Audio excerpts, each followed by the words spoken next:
তারা মানে কি বলবো, তারা হচ্ছে পুরোটা একটা অযৌক্তিক ব্যাপার।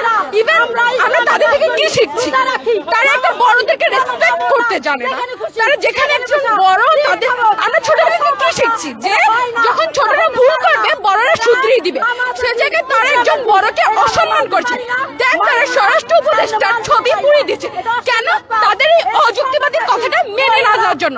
আচ্ছা, আমরা কেন এই 5ই আগস্ট এই প্রতিবাদ করেছিলাম? ন্যায়ের জন্য, যুক্তিবাদী কথার জন্য। আপনারা পুরো বাংলাদেশ দেখেছেন, যখন যুক্তির কথা আসে পুরো বাংলাদেশ আমাদের পক্ষে থাকে। আমরা ছাত্র জনতারা কি ন্যায়ের পক্ষে কথা বলি, তাদের মতো অযুক্তিবাদী কথা নিয়ে আমরা রাস্তার মধ্যে নেমে পড়িনি। তারা পুরোটাই অযুক্তিবাদী একটা আন্দোলন করছে, তা আমি তাদের বিরুদ্ধে। আমি নারী হিসাবে তাদের এইসব কাজকর্মের জন্য আমার লজ্জা হচ্ছে যে আমি একজন নারী, কারণ তাদেরকে দিয়ে আমাদেরকে বিবেচনা করে, আমাদেরকে কনসিডার করা হয় যে আমি মেয়ে হিসাবে কেমন। এরকম মেয়েদের থেকে বোঝা যায় যে তারা কোন ফ্যামিলি থেকে বিলং করছে। তাদের ফ্যামিলিটা এখানে পুরোটাই আসছে, কারণ একজন ভদ্র নম্র ফ্যামিলির মেয়ে কখনো এইসব কাজ করতে পারে। তারা বড়দেরকে সম্মান করতে পারছে না, তারা রাস্তাঘাটে এরকম কাজ করে বেড়াচ্ছে। তাই পুরোটাই অযৌক্তিক। আমরা এই অযৌক্তিকতার সাথে নেই।